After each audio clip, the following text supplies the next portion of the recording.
Okay, so for this video, I'm just gonna go through the steps I take to make a knife. And I thought it'd be nice to show you all the knives I've made. So there's a couple that that are not in this group that I made for my parents. And so total, I have made like about 20 of them. So yeah, I thought I'd show you the knives just in case you're interested to see how I make knives. So I don't waste your time too if these are hideous looking to you. So yeah, okay. All right, let's get started. Okay, so I'm trying to go through these steps as fast as I can, but if you want me to elaborate on anything, let me know, and I can do that. So the first step you have to do is you have to choose what you want your knife for. And once you choose that, then you can basically, everything else gets like chosen for you in a sense. It gets narrowed down a lot. So for example, let's say I want a knife that can chop.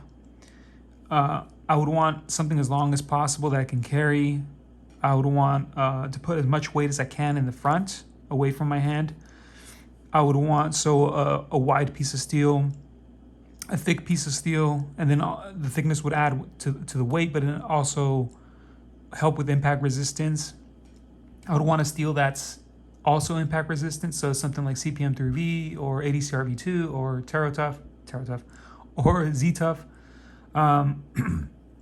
It would determine the handle material I would use. So I need something that's slip resistant, and actually TerraTough. That's actually perfect. So that would be a possibility. Burlap micarta, other types of micarta, but you can't go with something that's smooth. So like paper micarta or G10 would not be a choice. The shape of the handle would have to be something that would keep the knife in your hand. So going wider in the end. I don't like using lanyards, but lanyard holes for those who do. So all those things would be determined already for the choice that you made in the beginning. So once you choose that, then you just go to something that's like a relatively thick paper, and then just draw it out. And then after you draw it out, once you have something that you like this as an example, this is it's like kind of like a bushcraft knife, I guess. I haven't made this knife, and I haven't made something similar to this, so I drew this out. The other thing I would advise to do is keep it that way. Don't go straight to making the knife. Just have your drawing there. Set it somewhere where you see it a lot, next to a mirror or something like that. I don't mean like pinned up on a wall, but just have it somewhere where you can see it. And you might do little changes, things like that, and eventually you'll be happy with what you have, and you can go to the next step from there, which is actually cutting out the template. And I'm going to use this as an example. I already showed you the knife that this goes to, but I have another knife that I'm working on that's basically the same thing, so I'm going to use this as an example. So you would cut it out, and then the next step would be to transfer the template to a piece of metal. All right, so before continuing, just a couple more things. First of all, just make sure you buy from a legitimate place. Make sure you're getting the actual steel that you want. The second thing is, if you are buying some like weird steel, this is where I brought this out. This is kind of a hard to find steel. So this is LC200N, and this is Vanex. If you are using you want specifically some weird steel, make sure that the measurements that you need are actually available before you do your drawings. So that's one thing to consider.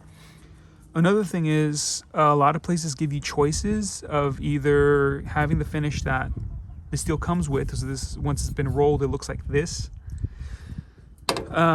or having it ground in one way or another. This is from Alpha Knife Supply, and this is precision ground. And what that means is the measurement they give you is the steel is to certain with 1/1000th of an inch or whatever to that measurement of thickness that they give you. So this is very flat in comparison to this, and there's not going to be a lot of distortion or whatever in thickness along the steel. So that's not too important to me.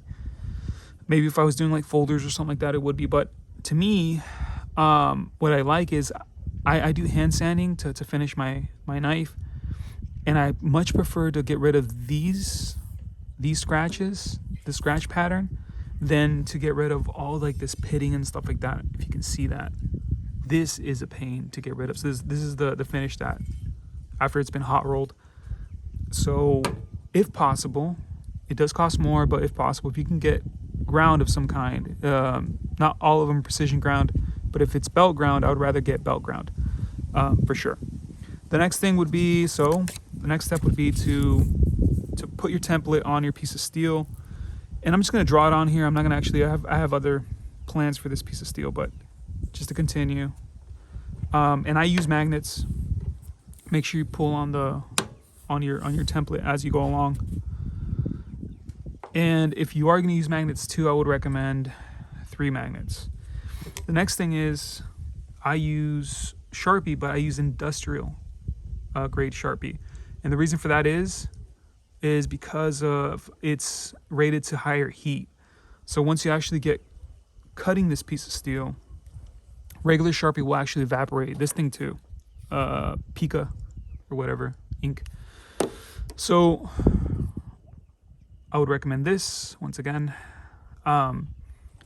just so you don't lose that line. You don't have to like try to set things again and then like redraw it and stuff like that. So yeah, so I'll draw it in just as an example to continue, and we'll go from there. Okay, so once you have your template drawn on your piece of steel, the next thing you have to do is cut it out. And what works for everything, for all steel, is just an angle grinder. And it doesn't really matter to me the brand, as long as it's for metal and it's 1/16 of an inch. That's just what's worked for me. In conjunction with that, I use something a little bit thicker. Actually, let me get something a little bit thicker. And what I do with this is, so first I cut as many pieces as I can off of this steel that I'm not going to use. But you get a bunch of little teeth that run along the side of this. And I use one of these to just smooth that out, get as close as I can to the line before I go to the next step.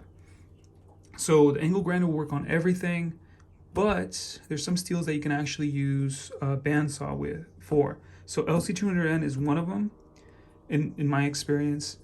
You can use ADCR V2. You can cut it with a bandsaw. The advantage of a bandsaw is that once you do these cuts, if you have a long piece of steel, you can leave more steel for the next project or whatever. It's not gonna do like a 1/8 inch cut, so you do have that advantage. The bandsaw I use is just a portable bandsaw. It's a Milwaukee, and I found like K390, Venatus 4 Extra, and even some MagnaCut from some places will just destroy your saw like in a few seconds. So yeah. So if in doubt, just use the angle grinder. But if you know you can, if you have a bandsaw, just use a bandsaw.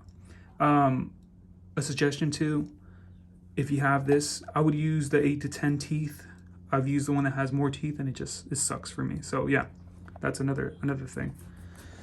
Okay, so let me set this up, and I'll show you how I have it when I do cut the pieces off. All right, so I just clamp my piece of steel to the corner of my table, and I use these particular clamps. They're the DeWalt 600-pound clamps, and they work for a lot of stuff. Basically, they work for clamping down the handles too. So they put a lot of pressure, which is beautiful.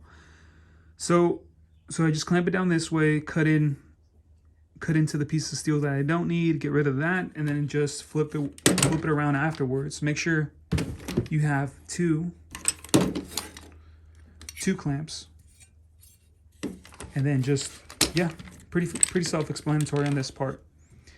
Another suggestion would be, if you can find one of these, and this is an Air Force jumper, or whatever it's called, Air Force coverall, I would definitely get one. I found this in a flea market, not because it looks cool, but because it's flame retardant. So I would, if you can't, just wear something that's flame retardant if possible. Don't wear good pants, because if you are grinding away at this, there's gonna be a ton of sparks, and that will mess up your clothes basically. So yeah, so just a heads up. Don't wear any polyester. Don't wear any plastic like that. just, yeah, okay. All right, so when you're done with the angle grinder, you wouldn't get this outline exactly. You'd be very close to this. Everything would be slightly oversized. You want it to be oversized. You can't get too close with the angle grinder. But to get to this, I use this machine in conjunction with another machine I'll show you. And this is a 1x42 inch a belt grinder. So there's 1x30 out there, which is fine too. The only thing I would recommend is make sure that if you do buy one of these machines, make sure that whatever machine you buy has this backing that backs up the belt, for it to be by itself and then almost the same thickness of the belt. There's some machines that have, and the machine that broke on me that I had before, it was an old machine, had extra steel coming out the sides that would curve in, and you don't want that. You want to be able to put this belt as close as you can to the corner and use this corner to cut things. It's a lot more helpful that way. So this machine I basically just use for all these little straightaways, these straight areas. You have to make sure before you start actually this is a 90-degree angle, that it hasn't moved on you. I do the curvature of the blade too on this. And the things I cannot do with this machine is these little curvatures here. So this curvature, this curvature here, this little curvature there. All those things I cannot do with this machine. And what I do use for that, I'll show you in a second right now. All right, so for the curvatures, I use this Makita. It's a 3/8 by 21 inch file saw, I think it's called.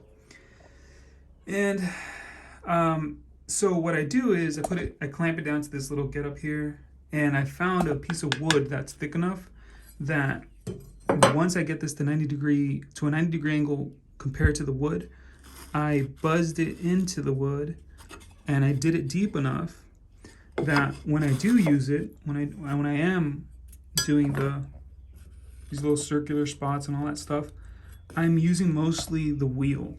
Here's a little, if you look at the wheel, see if you see the wheel's right in the center, and above it is the belt. So you don't want to just hit the belt, because the belt does have a lot of give, and you won't get a 90-degree angle. So you want to try to get as much as the wheel up against whatever you're using as possible. So yeah, that's the way I do that. If you can see, you just use it for all of this, and it works just fine. Okay. All right, so the next thing would be the bevels, and I'll show you how to do that. Okay, so this is the machine I use just to do the bevels. And it's just a 4x36 machine, so it's not a professional machine. I do grind weird in comparison to other people. I do it horizontally. That's what I do.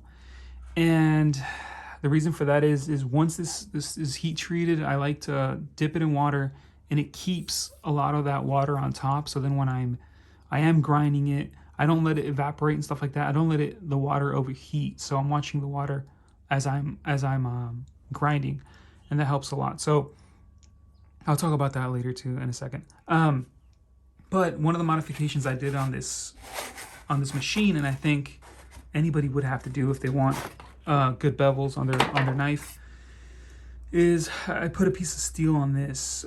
So originally it came with like this plastic that wastes away to nothing, and instead I bought some stainless steel that was 4 inches wide and then 6 inches long, and then this is an 1/8 of an inch thick. If I had to do this again, I would do 1/4 of an inch if it would fit. So I don't know if the tension would, once I put tension on the belt, if the plate would mess with it, but I think it would fit just from what I've done so far. But this allows me, this nice sharp edge allows me to do better bevels on my knives. So yeah. The other thing I do is I use a file guide. I used to do it by just by hand without a file guide, and it was just such a pain to do in comparison to this. But since I use this weird machine so a regular machine like I showed you in the other one would have a backing on the belt that's the thickness of the belt. Since this is thicker, the way I have to do it is this way. So I have to adjust the file guide so that the edge of this piece of the, well, this represents where the belt is going to be, it goes where I want the bevels. And then I just have to make sure that the belt doesn't move too much side to side, or that'll mess up the bevels too. So yeah, and then once I do that, once I grind the bevels, I'll show you what I do next. Okay, so this is actually where I'm at with this knife, where I have to go to next. So I just set it up on just a vise, on a bench vise, and I have to go and then crown this. This is not necessarily something you have to do, but I'm going to crown the top of this, so I just have to round it out, and I'm going to use this, just a chainsaw file. So I'll round that, and then, so using the same, let me put you down here for a second. Using the same file and the same setup too, I'm going to round this out, and then I got to round this part out, and then this part out, and the tip of this too. So I have to round all that out, and then I get to go to the next part. Okay, before I continue, I forgot to mention, so when you do grind down your bevels, make sure you leave enough of a thickness on the edge so that it doesn't warp when it gets heat treated. If you send it to Peter's Heat Treatment, they have on their website a description of what thickness you have to leave if you're gonna use steel that's air cooled, or if you're gonna use steel that's oil quenched. I think you can go a little thinner on air cooled steel, but just make sure you check on that, and then make sure you leave that thickness when you do grind this down. All right, so continuing, the next thing I do is I clamp a piece of wood to the corner of my table, and then I clamp the knife to the piece of wood. You want to leave all this out where it comes down to an edge. You don't want to leave it on the end, so you don't want to be hitting the board or the cloth that you have there. The reason for the cloth is I've found that if you just leave the board itself, the grit and stuff will get embedded into the board, and that'll end up scratching your blade, the higher you go in grit. So just use a cloth, and you can just throw it away from time to time, basically. So that avoids scratches on the blade. What I use to actually sand this down, to hand sand it, is just a piece of G10, and I go from, this is so all the belts I showed you are 80 grit, so I just use 80 grit belts, and that's the finish I do on when I use a machine, and I start from there when I do hand sanding. So when I do start hand sanding, it's also 80 grit, and I recommend 3M. It's worked out for me, and it's great. So I go 80, 120, 240, 400, and that's where I stop before I send it out to get heat treated. The 80, I do all the way to the end. I do the handle as well, 80 grit. I get rid of all this, and then from there on, I just do the part that's going to be outside the handle. So everything beyond the handle gets 120, 240, and then 400. And then when I do sand this, so now you can see all the grind marks are horizontal. I go up and down vertical for 80, and then I do sideways for 120, and then I go up and down vertical for 240, and then I do sideways for 400. You can mix that up however you want. You just want to be able to see those scratches, and you want nice lighting so that see that little beam of light. You want to be able to follow a beam of light and just make sure that you don't see any scratches. So you want something bright enough that you do get that reflecting light off of the steel, so you can see those little scratches. And then yeah, so once you get to that, you send it off to get heat treated. It comes back, and then you have two choices. I'll talk about that in a second. Okay, so before I talk about those 2 points, I'm going to skip the handle part completely. I don't mind doing it, but I think that should be a video by itself, just because if I add it to this one, it'd just be crazy long. So if anybody wants me to do it, just let me know. I don't mind. But yeah, so next up is once you get it back from heat treatment, you can either do two things to bring it down to an apex. You can either do a secondary bevel or you can grind it down to 0. And that depends at what point, whatever. You can do a Scandi grind or whatever. But just remember, if you grind it down to 0, you basically have to use a machine. At least I do, and that can introduce a lot of heat to the steel. So just make sure you don't heat up the steel, dip it in water, or what I do is, like I said, just I dip it in water and grind it horizontally so that there's like a film of water on top of it, and then I just watch it so it doesn't like evaporate or overheat.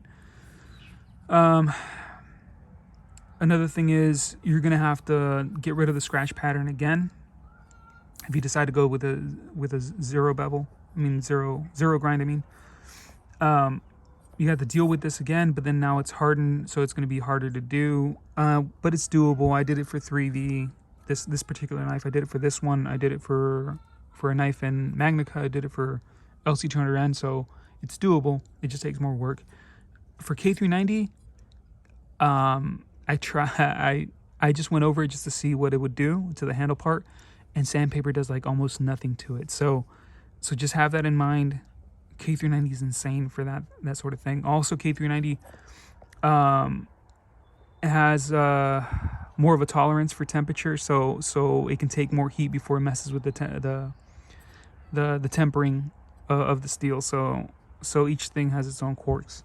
So yeah, the second option, the secondary bevel. What I do is just to not add any heat at all, and I do this when I want a tougher edge, but also when I want to keep a little bit more weight in the front. So if this is like, this grind is pretty tall. If I were to do this into a 0 grind, then I would lose a lot of the weight in the blade. If you're doing a Scandi or whatever, that doesn't really matter.